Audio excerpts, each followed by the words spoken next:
Okay, we're going to go over how to find the area of special quadrilaterals. So in our first example here, we have a parallelogram. I know I didn't label it, but this is a parallelogram. And I'll give you the formula, but more importantly, I want you to understand where these formulas come from. Okay, so if I drew in this diagonal, right, this triangle right here, area of a triangle is base 1/2 base times height. So it's 1/2 the base, which is 8, and then this height, this altitude, is 6, right? And there's two triangles that are congruent. So we're going to take this for the whole parallelogram and multiply by 2. These are going to end up canceling, so we just end up with base times height, right? So the formula, the area, and this is just some good notation of a parallelogram. That's what this here means, area of a parallelogram, is equal to base times height. Some things to notice. This information, extraneous. You don't need it, right? It's just there to mess with you. The base and then the height. And the height of a parallelogram can either be outside like this or it could be here, right? That's the height. It's also 6, right? Altitude. Now we have a rectangle. A rectangle is also a parallelogram, so it's also base times height. You already know this from elementary school. This is equal to 60 square units, right? So whatever the unit is, inches, centimeters, square units. Okay, a square will do like a rectangle, right? Again, things you already know. The area of this square is 36 square units. Now a rhombus. I don't have measurements here yet, but a rhombus is a parallelogram. So if we had all these sides were 6, say, right, we could turn it on its side. That would be absolutely fine. And sorry, say that height is 5, right? It's base times height. Now the other thing that's kind of cool about a rhombus, or different about a rhombus, is let's think about these diagonals.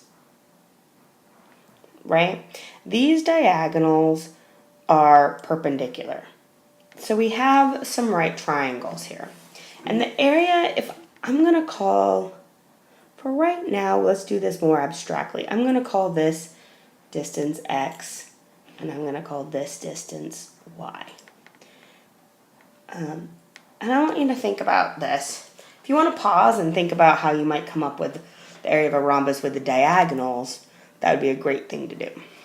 Okay, so if I look at this right triangle that I have colored in here in black, right, the area of that triangle is 1/2 x times y, base times height. Okay, and I have 4 of these triangles that are all congruent.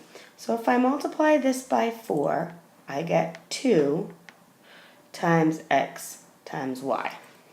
Right? Makes sense? Okay, now x is half a diagonal.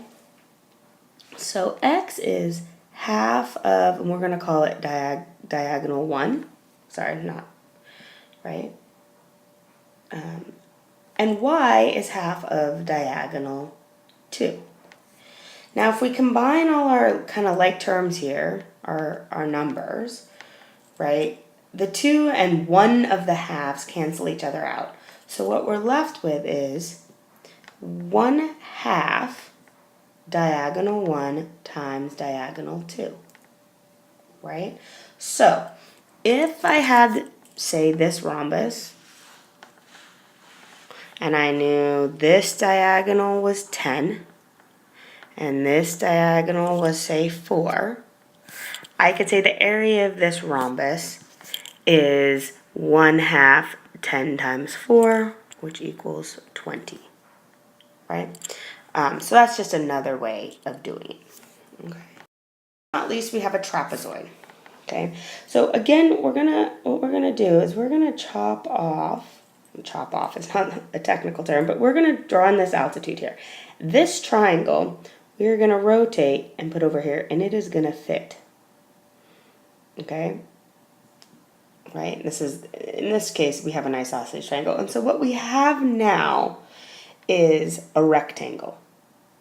Right? So we took this right triangle right here, we put it over here. So this rectangle, which we know how to find the area, it has this height, right? the height of the trapezoid. Excellent. Now, though, what we need is to figure out this base, right? This base of the rectangle. So just this part in blue here, right? It is longer than the short base of the trapezoid, but shorter than the big base, right? In fact, it is the average. Okay, it is the average. So we're going to take the average. So we're going to say base 1 plus base 2 divided by 2. That's the base of this rectangle. And we're going to multiply it by the height to get the area. Okay, so this becomes an area of a trapezoid. It's one way to think about it, right? Another way to write this is 1/2 height times the sum of the bases. Right? These two expressions, and this is a big deal, make sure you understand why these two expressions are the same thing. Okay? I like to think of it this way because I say how to find the area of a trapezoid is the average of the bases times the height. Right? I actually say these words, average of the bases times the height. It makes it easier to memorize. This, however, this one is often how it's seen as a formula, right? This is how it's seen in books, right? Both of them are totally right. Again, I like to think of it like this, but it's often written like this. So you should have the formulas for the areas of a parallelogram, a trapezoid, and then a rhombus with its diagonals.